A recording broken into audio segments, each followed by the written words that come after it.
Today I'm going to interview a man named Tom Kellen, who's taken a truly scientific approach to beating diabetes. Tom has struggled with high glucose levels since 2003.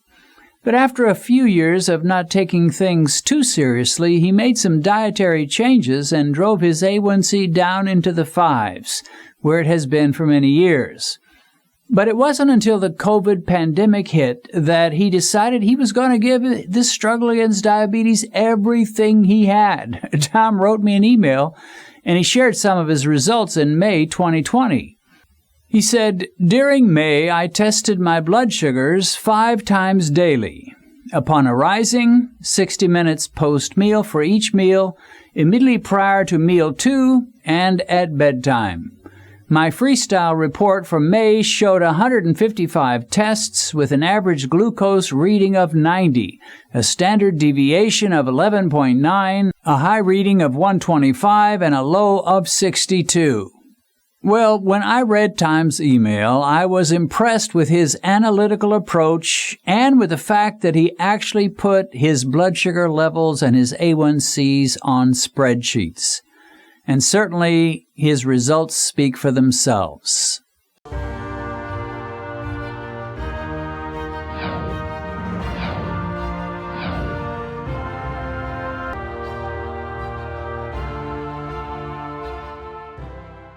Well, folks, I'm happy to have a gentleman by the name of Tom Kellen with me today, and Tom's got an interesting story. Tom, welcome to Beat Diabetes. Thank you very much, Dennis. Well, Tom, when I read your story, and you sent me a couple of pages of how it's been with you in your struggle against diabetes, the one thing I thought was this guy is a really methodical man when it comes to his approach to diabetes. And, you know, I think of myself as a guy who really likes to watch the numbers and lets the glucose meter determine my diet and so forth, as you know from watching my videos. But when I read about all the stuff that you did, you were like Dennis Pollock on steroids. You were way ahead of me in so many ways. But we'll get to that in a moment. Right now, let's just start at the beginning, which is always a great place to start.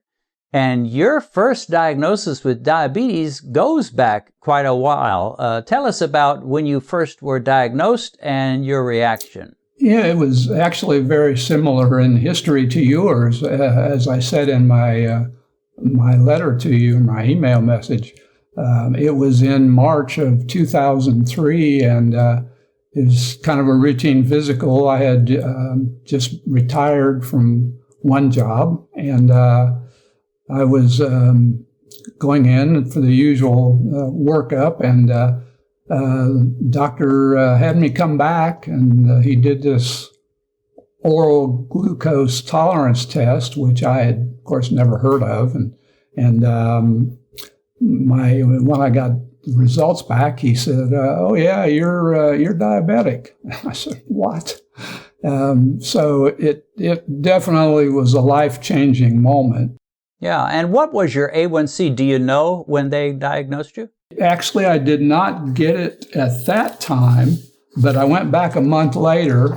He referred me, of course, to a diabetes clinic at one of the local hospitals with which he was connected. And my first A1C was April 17th, 2003, and oddly enough, it was 5.6. It was not even technically pre-diabetes at that time. But my fasting glucose a month before that was the 2-hour mark was 149. So I think it definitely qualified as a diabetes diagnosis. But that is strange. That's unusual to have that low of an A1C and that high of fasting glucose. It's actually quite surprising to me.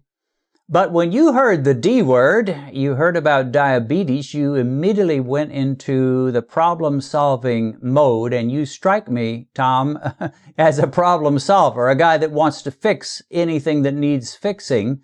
And that's been pretty much your career. I think you told me you at one time were a fraud examiner. You've worked with law enforcement. So you like to get in and find out what's wrong and fix it. And I thought it was interesting as we talked before and as I read your story of how this all went, you were kind of divided in terms of what you were being told and what you were reading. On the one hand, the doctor sent you, or somehow you ended up at a diabetes clinic where they were telling you one thing, and then you did a little research, you got hold of a book by Richard Bernstein, and he seemed to be telling you the opposite. Describe a little bit about those two approaches and how you finally went the way in the direction that you ended up going. Well, Dr. Bernstein, I just, of course, this was kind of early, 2003, early in the days, at least in my days, of a lot of internet research, and I discovered his book either online or at one of the local bookstores. And as I read his history, I realized, here's a guy who's, I think at that time he was 18 years ago, he was almost 70 at that time himself. And he'd been a type 1 diabetic from the time he was 12 years old. So when I bought that book and started reading through it, it made so much sense. And his big method, of course, is carb restriction, 30 grams of carbs per day, and divided into 3 meals. I think 12 at one meal, 12 at another meal. I think at 6 in breakfast, I believe. But then the advice I was getting from the diabetes clinic, there's several of the meetings I went to there, was more of the, well, carbs aren't that bad. It's some are worse than others. And if you have a problem with a particular high carb meal, you can swap out the number of carbs for something a little less hard on your glucose numbers, I guess would be the best way, something that wouldn't spike you as much. And that didn't seem to, from what I was seeing at the clinic, that didn't seem to be the right way to go about this. Of course, I was new at it, so I had to try it all. And they did give you some instructions on the meters and how to use them and how often to test and things like that. So it was beneficial in that regard. But Dr. Bernstein's been the Bible ever since. Well, when you think about what they were probably telling, and even today, a lot of diabetes clinics are still into the relatively high carb advice. But back then, it was probably even worse. Were they not telling you 45 to 60 grams of carbs per meal? Plus some snacks? Probably, I don't really remember the numbers. But, of course, they gave you some materials that were, of course, sponsored by one of the local pharmaceutical companies and whose name I won't mention here in Indianapolis. But, it was like the standard nutritional advice, which is still the standard nutritional advice due to the dietary guidelines we have. So it's not unusual. It wasn't unusual then, and it's unfortunately it's still pretty usual right now. And I don't think they're doing diabetics any favors. Yeah, so you're weighing two different advices that are coming at you. One from a book you're reading by Dr. Richard Bernstein, who is world famous in his approach to diabetes and has helped many tens of thousands of diabetics. And he's saying cut those carbs way down, not to 45 to 60 grams per meal, but to 30 grams per day. 12, 12, and 6, I think, are the 3 meals he wants you to eat. On the other hand, they're basically saying, well, carbs are okay, but don't eat the white bread, don't eat the white rice. So did it take you very long to you ended up going Bernstein's way. Did it take you very long to figure that out, or did that just strike you almost immediately that you should do what Bernstein was saying? Well, it was, of course, the answer is to use your meter and find out through experimenting with the different food stuff that you're eating. So at some point, I tended to go more with the low carb, and I never counted carbs per se, and I never really counted calories. I was just trying to emphasize things that meat, chicken, eggs, green cruciferous vegetables, and avoid all the white carbs and the rice, the pasta, the flour, the bread, potatoes, and all those things. And just to test, I wasn't testing as much as I should have been, to be quite truthful. But my A1C numbers stayed consistently in the fives. They never got to even a diabetic level for 6 years until 2009. It was my first reading of HA1C of 6.5 or 6.6, I think. Yeah, let's talk about immediately after that first diagnosis in 2003. You end up cutting your carbs quite a bit.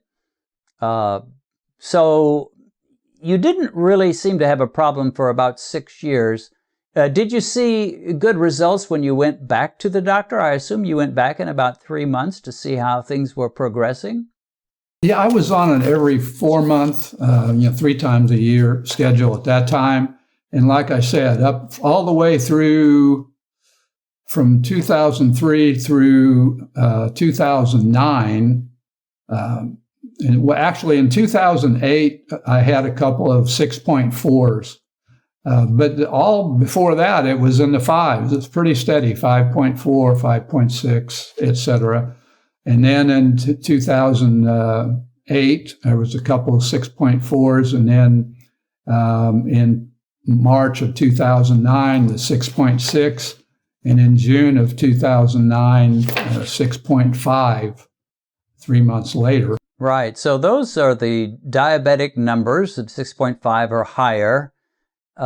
It strikes me that after that initial point where the doctor mentioned diabetes in 2003, you made some changes, you were getting good A1Cs, you more or less kind of took it for granted that all was well.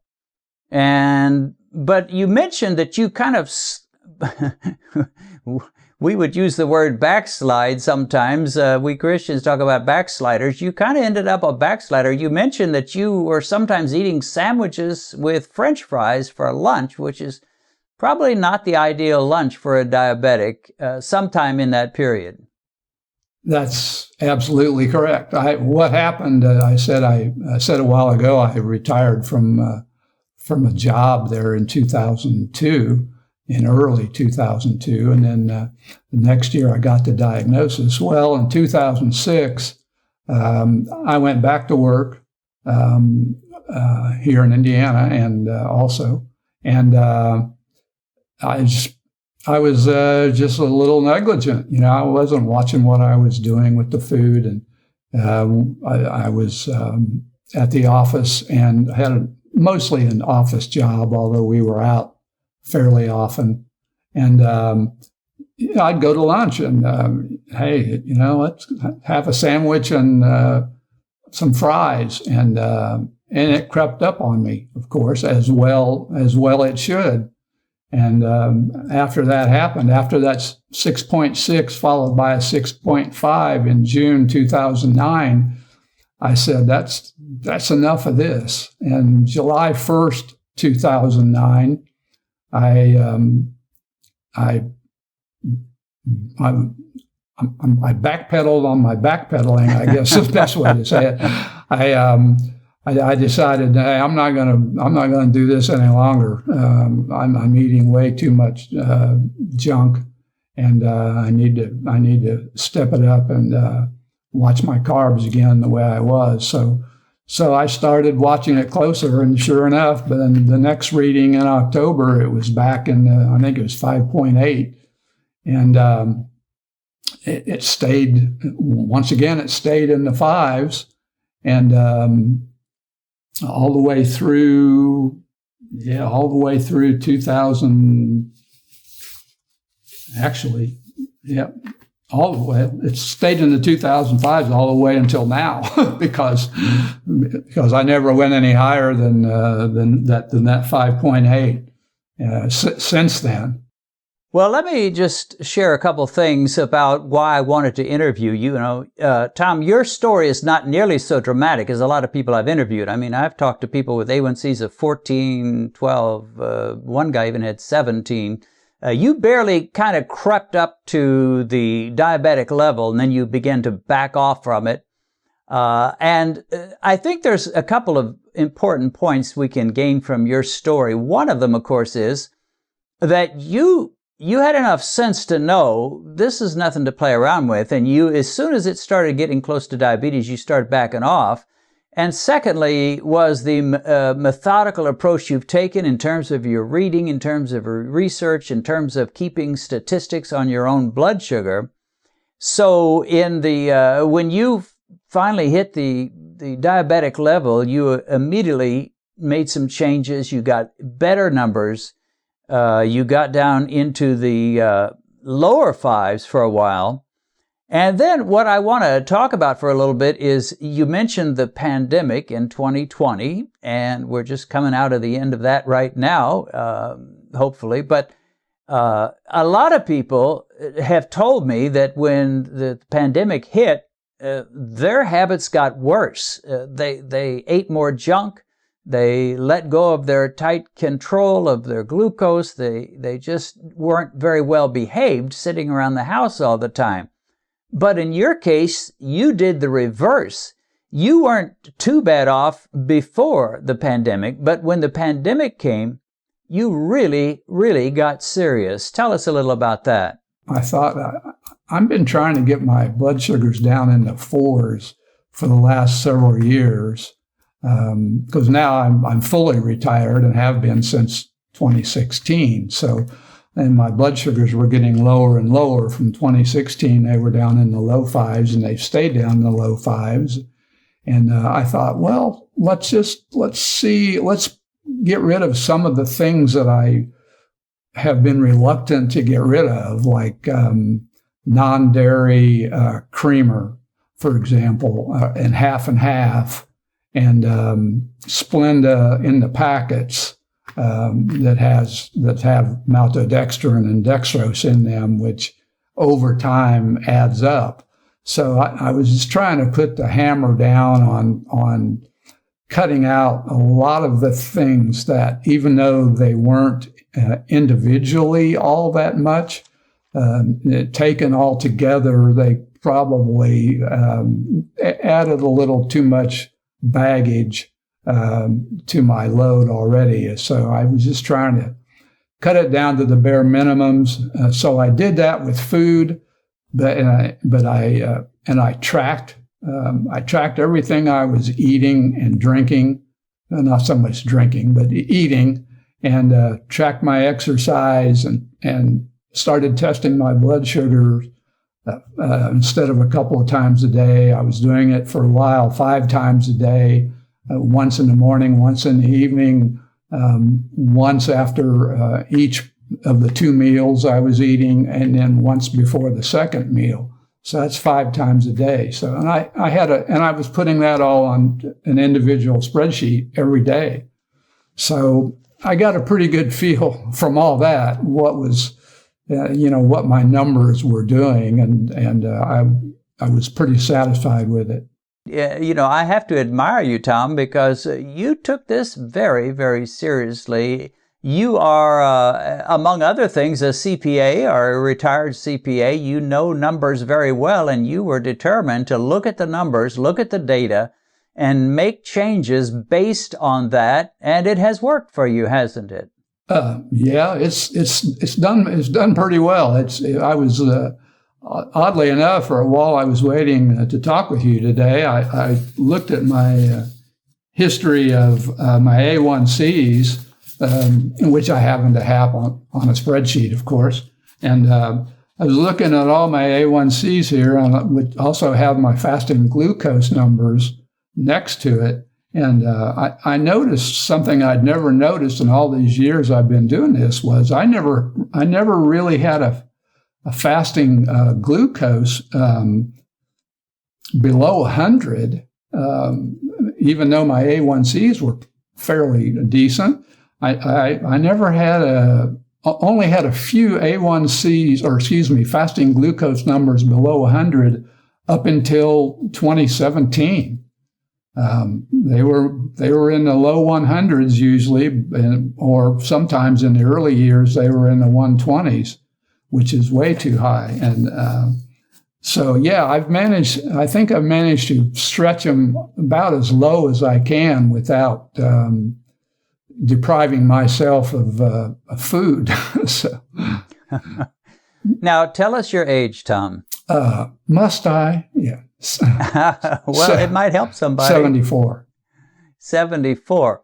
Now, I have a question for you, Tom. Hasn't anybody told you that diabetes is progressive, and the older you get, the worse control you're supposed to have? You seem to be doing the very opposite. You're getting better and better as you age. What is going on with that? Well, you're espousing the typical medical advice that's provided to type 2 diabetics by the medical profession.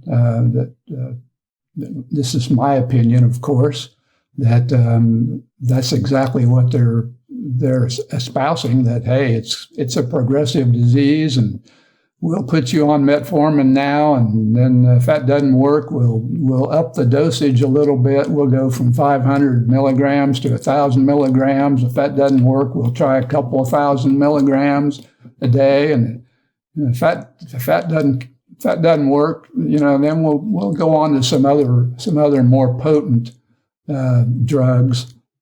And eventually, what'll happen is you'll wind up on insulin, and that's probably the point of no return unless you make other adjustments with your food. And not too many physicians, unfortunately, have come around to the low carb method of Dr. Bernstein or Dr. Eric Westman or others. So in your case, you had higher numbers 20 years ago or so than you do now. For a while, you were taking metformin. Correct. I believe you've stopped doing that. Is that correct? Correct. Yeah. And how was it when you stopped taking metformin? Did your numbers jump way up? No. Actually, when I quit metformin in December of 2019, and throughout 2020, my numbers were fairly consistent to what they were earlier. And I had a few in 2020. I had a one partial bottle of the metformin still around the house. So during the pandemic, I decided, well, I'll just finish that bottle. So I did, and of course, after I finished it, my numbers since then have been even a little bit lower, but I mean, they're still pretty steady, but there wasn't any significant jump. You're doing better now than ever, and it seems like you've had kind of a goal to drop down into the upper 4s. I imagine you've got that because you read Bernstein, and Dr. Bernstein often recommends that. And boy, you're knocking on the door. True, and my A1C from a couple of months ago was 5.0. One of the things I thought was interesting too, as we bring this to a close, you have tried different meal plans in terms of how many meals per day. You've done 2, you've done 3. For a while, you were doing 4 because you were concerned about your weight and you were feeling like you were losing too much weight. What have you learned through that process? Well, fortunately, I've never really been heavy, and so when I first started at the pandemic level last year, when it first hit, I decided I'd eat 2 meals a day and some snacks in between, but they were decent snacks, pretty healthy food, and I started losing some weight, and it that was good and bad. The good thing was my blood sugars were improving, but the bad thing was I didn't want to lose the weight. And, and I'm fortunate in that regard because there's so many people I know on your channel and others that I follow on Facebook that's a big concern is they're trying to lose weight at the same time they're lowering their blood sugars. So I upped it. I saw that was happening, and so I decided to up it from 2 to 4 meals a day. So in the last summer, I was eating 4 meals a day, and basically doubling my food intake. And that worked with the weight, but unfortunately, it raised my blood sugars a little bit. So I tried to settle it down, and I've kind of stuck here on the 3 meals a day, just like, oddly enough, like Dr. Bernstein recommends, 3 meals a day. And I still don't count the carbs, but I'm aware of how much I'm eating. Somehow, Tom Kellen never got the memo that insists that all diabetics are just going to get worse and worse the older they get. This idea that diabetes is a, quote, chronic and progressive disease. Instead, Tom's doing better with glucose control in his 70s than he did back in his 50s. Now, some of you did get that memo and you believed it, and it has robbed you of hope. But I'm here to tell you that the memo is only true if you allow it to be true in your lives by refusing to change your diet and your lifestyle.